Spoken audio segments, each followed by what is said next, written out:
We just returned from a trip to Colorado that was somewhat exhausting and annoying, but I think it was useful to me in many ways. My son was going to move to Florida from Colorado, and this was my last chance to travel about in Colorado while he was still there. I've traveled throughout the U.S. and have been in every state in the U.S. except for Colorado, so that was a motivator to travel there as well. Well, so I ended up seeing all 4 national parks of Colorado, as well as a couple of state parks. I met some of my son's friends, and I was able to sample many restaurants and bars around Colorado. Got scammed by a hotel reservation hijacking site called getaroom.com, which placed a very prominent next button on Holiday Inn's checkout confirmation page. I called IHG, and the company refused to take full responsibility and just gave me a 10% discount for an egregious $183 surcharge by getaroom.com. We also fell into a bunch of tourist traps, but I think I avoided some as well. So someone who used to travel a lot more than I do now, I'm continually amazed at the totalitarian dystopia that our world is in 2023. The Bush Patriot Act of 2001 ushered in this new dystopic travel environment with extremely rude and obtrusive TSA patrols in all airports and borders, as well as extremely obtrusive entry procedures for any major site like museums and government facilities and such. During 2020 and 2022, it was impossible to travel pretty much at some points. And then when they finally allowed it, the ridiculous masking and vaccination proof rules enforced worldwide due to this fraudulent pandemic prevented me from traveling. So I first traveled during that time, around 2021, to Mexico, and it was just a nightmare. And so now this is the first time I've tried traveling again since then. During this visit to Colorado, I came face to face with this ridiculous timed entry rule for national parks, something I'd never seen before anywhere in the world.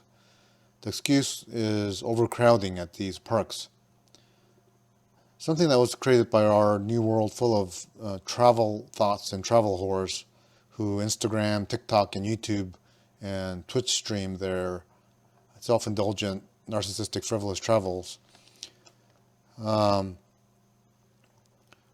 What used to be tolerable crowd levels at major sites apparently has now become a nightmarish hell of crowds, full of Y-gen and boomer travelers from all over the world, but most prominently from India, China, South America, and Europe. Compared to a couple of years ago, the infestation of travelers from mainland China seems to have abated significantly, at least, but those from India, Pakistan, and that part of the world seems to have taken over for China in terms of total teeming numbers. The coup de grace to the traveling life is, of course, the tortured, sardine-packed seating inside planes. They gradually reduce the size of the seating compartment such that if you're tall or obese, it's not possible to just sit in one chair. You're packed so tightly to your traveler next to you that you end up kind of smushed up against travelers from each side. Overall, I think traveling the world has become such a nightmare and so much more uncomfortable and unpleasant compared to the halcyon days of 1980s to 1990s that I can imagine giving it all up entirely at my elderly age and just call it a life at this point. Given my health conditions, which include mild obesity and a bad back from 3 prior laminectomies from injuries and such, resulting in weakened legs, I can't hike mountains easily anymore, and I can't walk all day long without breaks. I can no longer carry hefty weights either, so I used to be quite a camera aficionado, but my last hefty camera was my trusty Fujifilm X-T2 from 2016. And since then, I couldn't justify spending another couple of thousands to upgrade that one to newer cameras. with more than double the resolution and capabilities. And I still have my hoard of lenses, which of course I can't carry around in travel anymore either, due to their weight and size and due to all these TSA inspections and such. All these baggage rules and carry-ons and such. The size and weight of these digital cameras and their lenses were difficult when I was 30 years younger, but now it's pretty much impossible and unreasonable given the adequate resolutions I get from just my iPhone 12 Pro and my GoPro. The results I get from this lightweight setup aren't quite near the capability and quality of my heavy camera, and it's certainly not as fun to shoot, but this is what I'm left with at my age. It does make traveling so much simpler to just use an iPhone and a GoPro that I can't see myself going back to the heavier setup at this point. There is still a Ziploc freeze bag full of cables and chargers and batteries I have to carry around, but the batteries are smaller and it's much more doable now. I was tempted to bring my drone, but since all the parks and most of the cities banned them, it makes it pointless to bring them anymore. In the old days of the 1990s and such, I used to carry around my Michelin book, my Fodor's book, or a Baedeker for the countries I would visit, the places I would visit. Cruise for pages for hotels, restaurants, and all the sites to visit. Now, everything, of course, can be found online and viewable on a small iPhone or an iPad. So traveling is lighter and simpler in that regard. The need to peruse maps and trouble over how to get to places are obviated by mapping apps like Apple and Google Maps and transportation systems like Uber and Lyft. I used to use AAA for almost everything, including my hotels and car rentals 30 years ago, but now AAA, along with some of the older travel sites like Travelocity, TripAdvisor, Expedia, even Hotels.com, are corrupted and ruined by rating spamming by entities. So obviously shabby cockroach inns are rated at 9 out of 10, kind of like Yelp ratings, by so many paid shills that ratings are rendered obsolete and useless. I'm finding that Booking.com is one of the better sites still to use for hotels, but its ratings are also spammed by shills quite a bit. Airbnb systems used to be a revelation 10 years ago, but since being jimped by the government regulations resulting in crazy fees that make them more expensive than hotels, these are no longer a viable option for small group traveling. I'd say it's a high risk in 2023 to go with Airbnb over standard franchise hoteliers like Wyndham, Marriott, Hilton IHG, or Radisson. Flight planning used to be an overly complex thing that required a travel agent to book. But with beginning with Google Flights and then Kayak, and now with Skyscanner and Momondo and places like that. And what was the name of the other Skip lagged. So flight planning is now, I think, more efficient and cheaper, and travel agents are no longer necessary. And so this is how I planned my trip this time. Fairly easy to book hotels and such,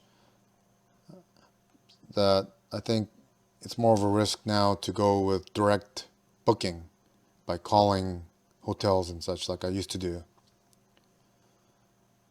But still, after getting the typical pricing from places like Skyscanner for flights or Booking.com for hotels, I like to still go and call the hotel to see if I can get that same rate with AAA, for instance. And generally, they seem to match the price, which is the way I went this time. One of the goals I had in going to Colorado this time, besides seeing my son and just assessing the travel situation environment in 2023, was to visit these national parks. Of the 4 parks in Colorado, I enjoyed Rocky Mountain National Park the most, especially due to this Alpine Visitor Centers area. which gives you this amazing Banff-like vista of the 14, what they call 14ers, 14,000 feet plus mountaintops surrounding this visitor center. It's a bit crowded, as you can see, but it was slightly better than the Bear Lakes area of Rocky Mountain National Park. And overall, I'd say Rocky Mountain National Park is the standard bearer for the Colorado National Park systems.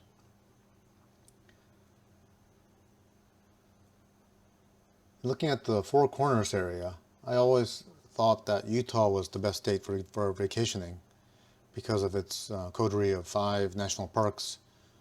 My favorite being Arches, followed by maybe Zion and its Angel's Landing Trail, which was just spectacular.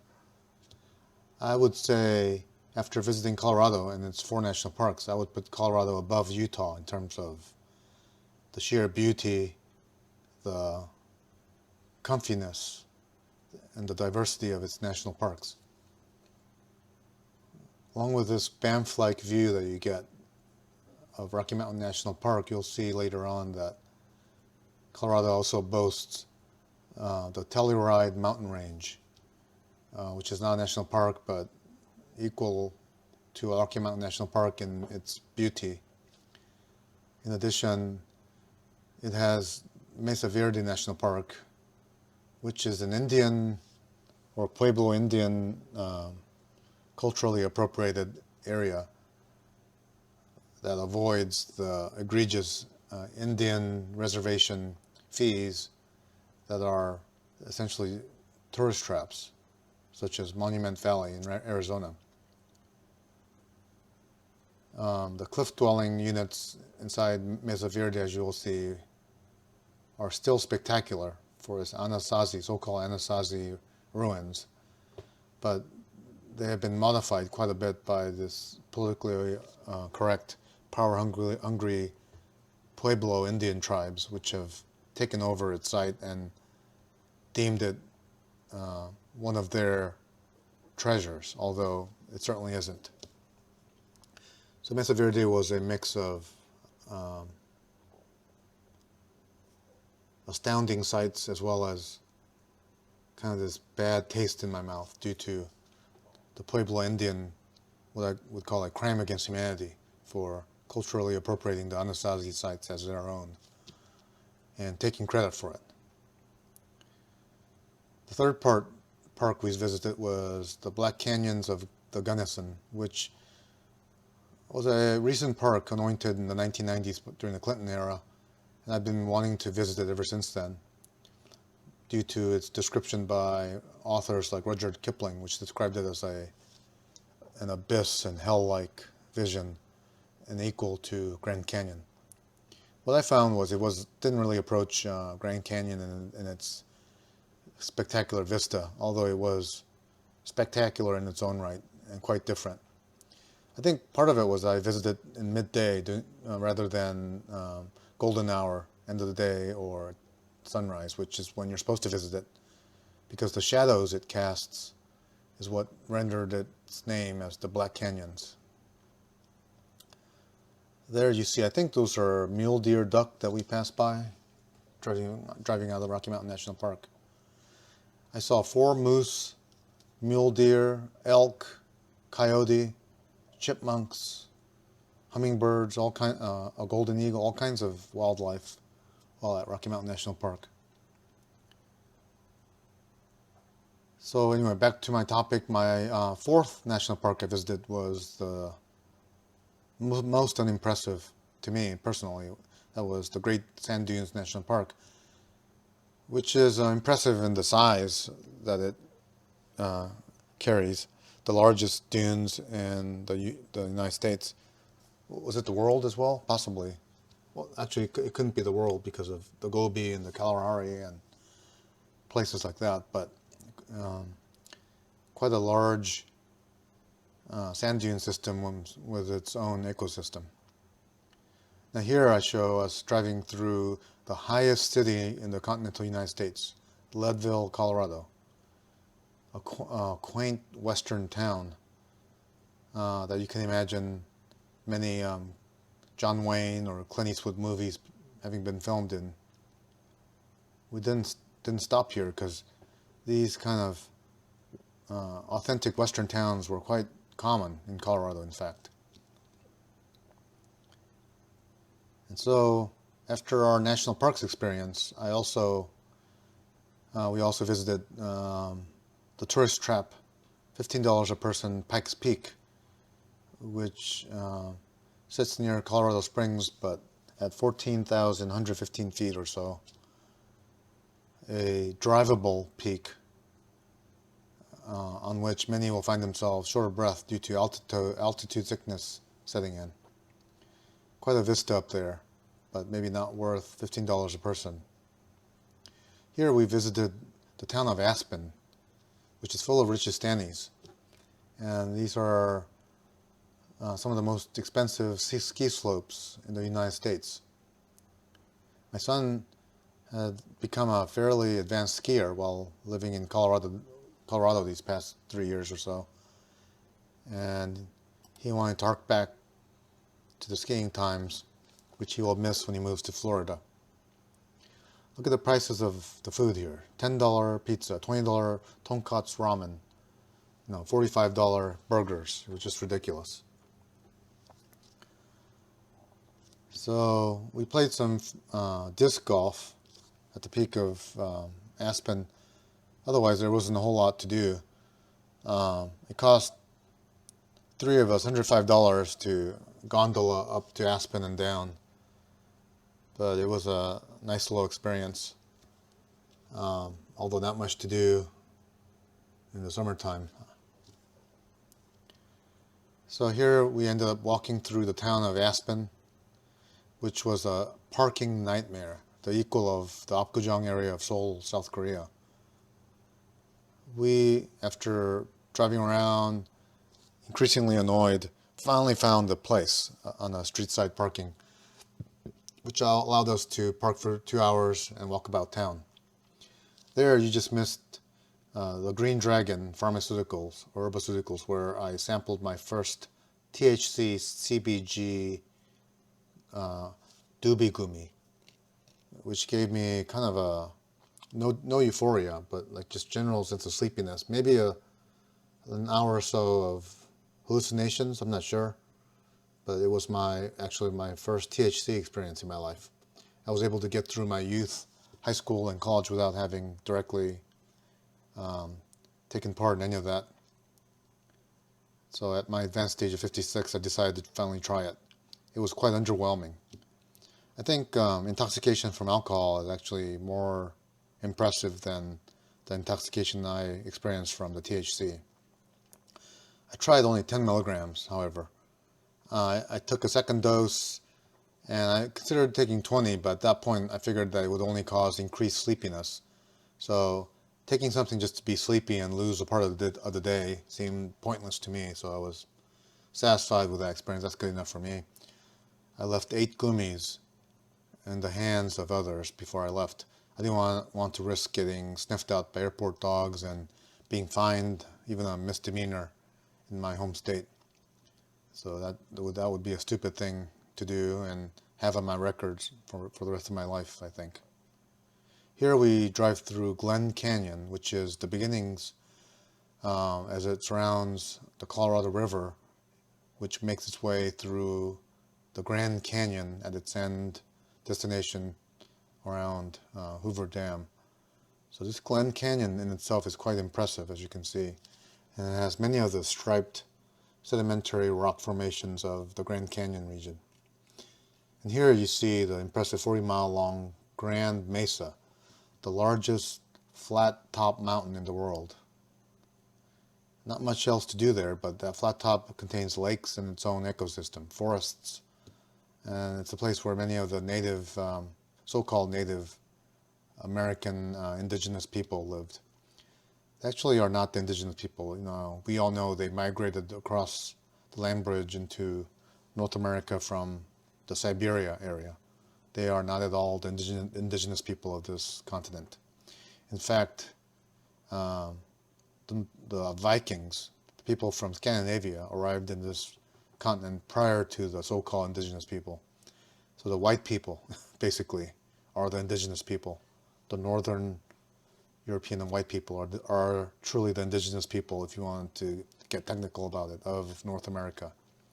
But anyway, these so-called indigenous people have culturally appropriated this nation and have extracted our taxpayer dollars for their casinos, their drinking, and their political power game.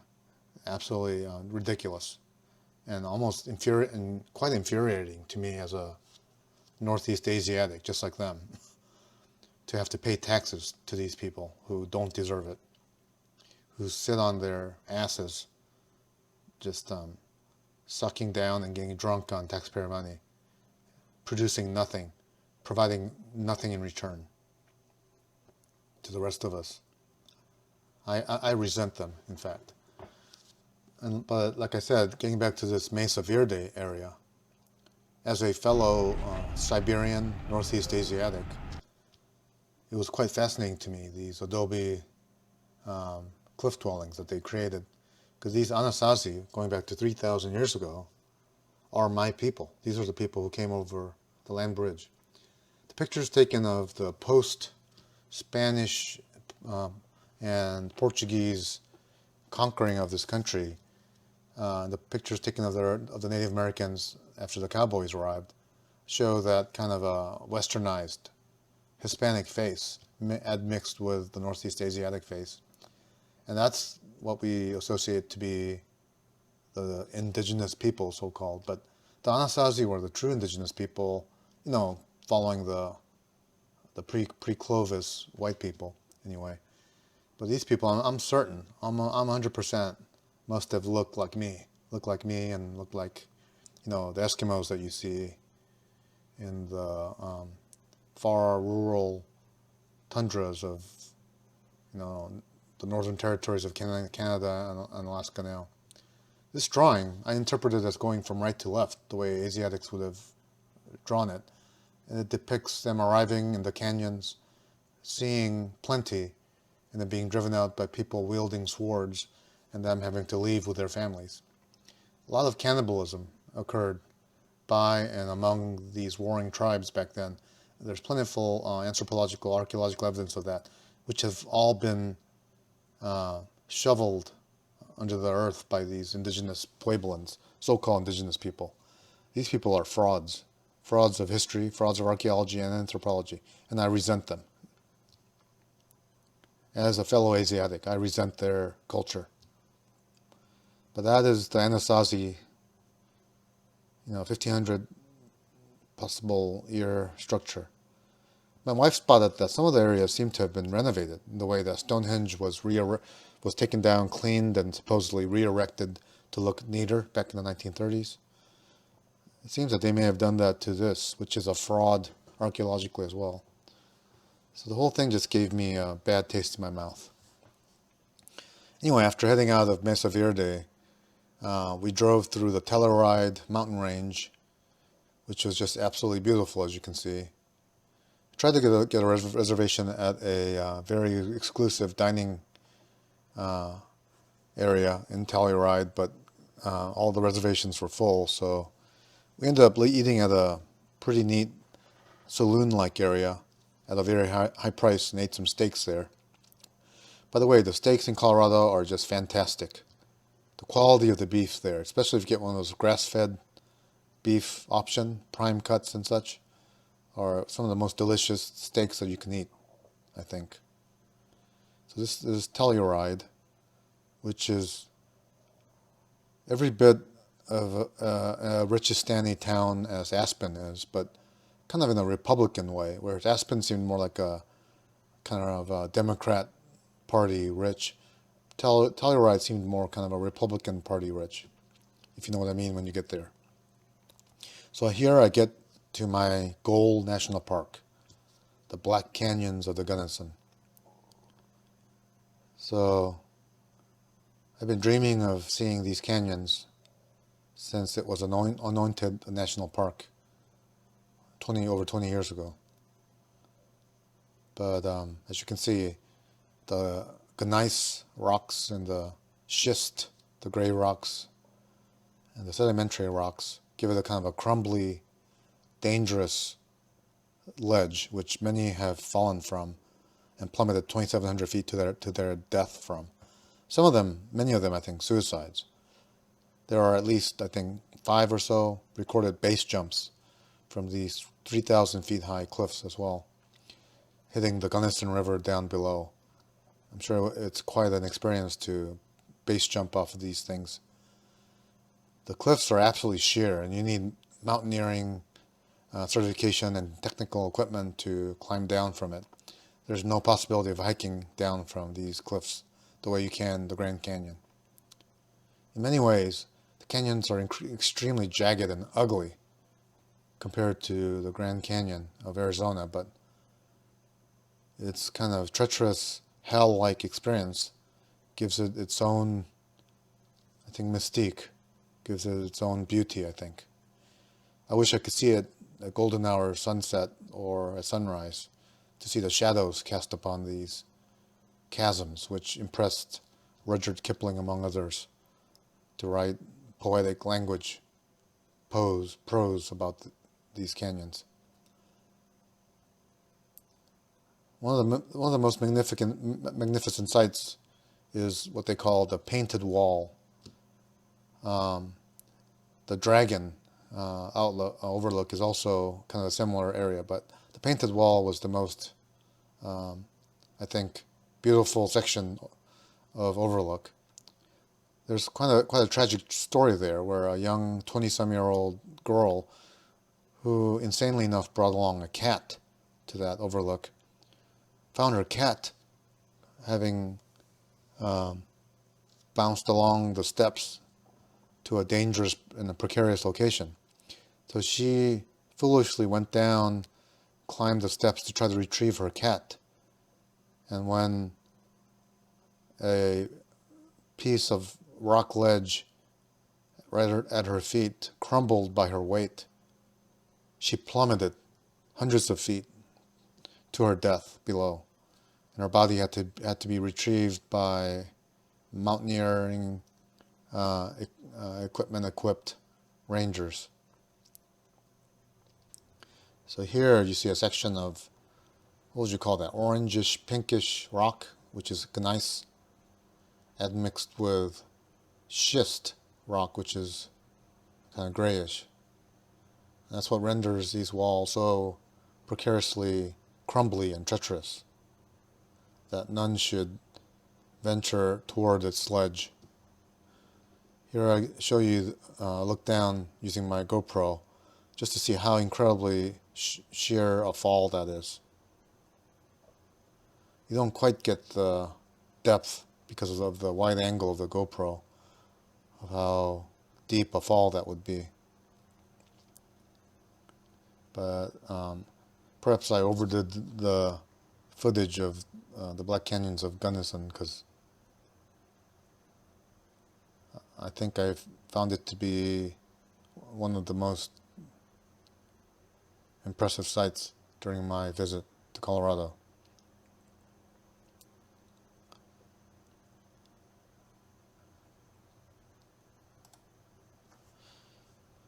One of the things I found with my age was that many of the things that I would attempt, I can't even imagine anymore. I can't even consider. And certainly walking down Grand Canyon again would be an absolute impossibility at my age and poor health. Here you see the view of the Painted Wall. This is the Painted Wall overlook. Look at those streaks of kind of pinkish white rock. That's gneiss, mostly gneiss rock canyon. Absolutely magnificent. So I couldn't stop looking at it, because it's like nothing you see anywhere else.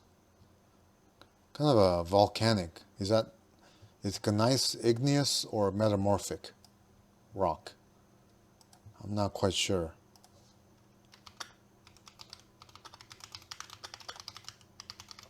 I'm asking ChatGPT. It is metamorphic.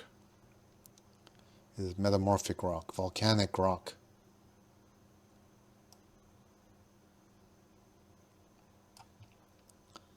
And so we went on and on to the 12 overlooks of the Black Canyons of Gunnison. There weren't any long trails, but at the very end, as you'll see, there's a trail called Warner's Point, which was about 2.5 miles. A little bit exhausting, but because it was a lot of climbing of steps, followed by descending of steps, followed by more climbing of steps, up and down, up and down. So it was quite tiring for me, but something that I could do at least. And I think this is possibly some footage from that trail. In that trail, they say that you can spy the San Rafael mountain range and such. So that was a good ending to that national park. We could quickly then, or the next day, after staying over in Montrose, Colorado, Holiday Inn Express there, which one of the places I got ripped off at, we went on to the final national park in my visit to Colorado, which is here, the Great Sand Dunes National Park.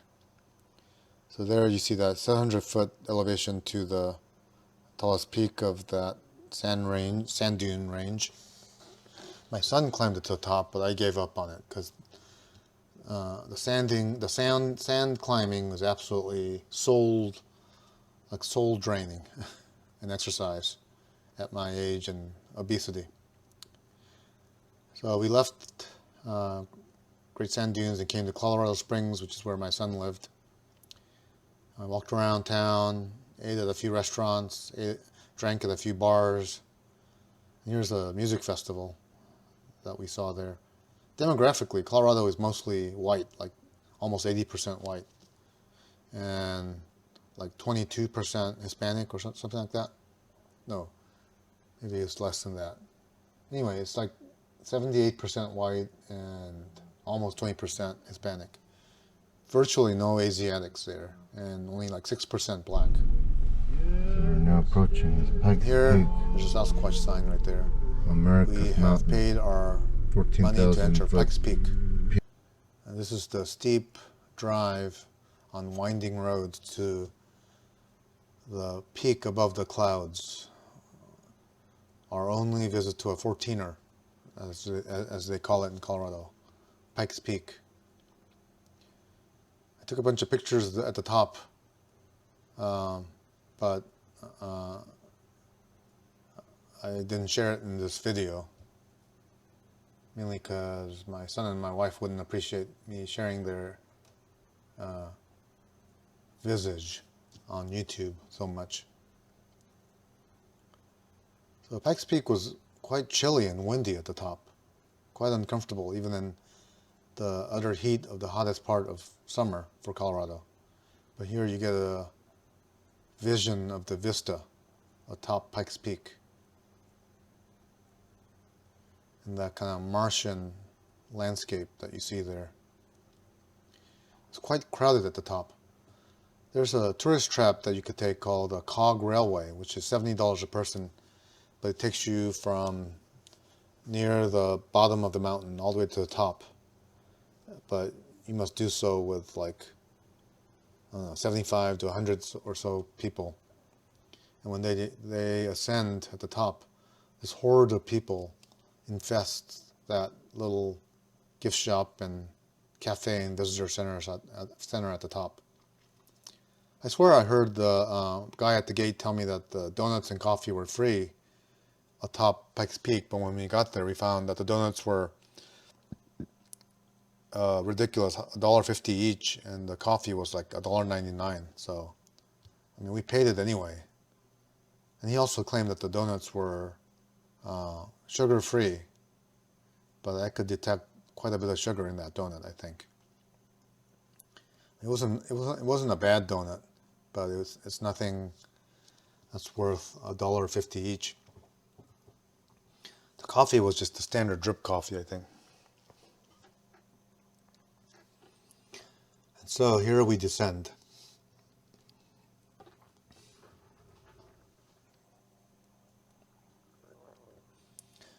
So during this descent, we encountered these crazy mountain bikers who had somehow climbed all the way up and were now, you know, bicycling down at an insane,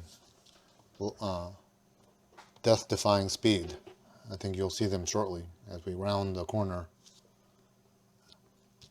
It's the type of thing that you do when you're in your 20s and don't really understand the value of your life and your health. One accident, and there they are, right there, right at the top there. And you'll see them coming around our car soon. You don't realize that at that age, you crash here, you become an ICU man for a month, and you'll never be the same human ever again. But that is the folly of youth, as you can see.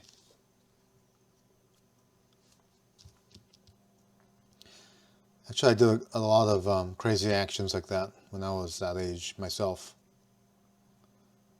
Many death-defying things that I wouldn't imagine doing now. Sometime as you approach your 40s and 50s, you realize how fragile your health and your life is, and how easily you can be injured forever, and how easily you can die. And so with age comes that realization, along with, I guess, some of the bloom of life that goes away with it. I guess you're happier when you think that you're immortal and you could hazard such things without much thought.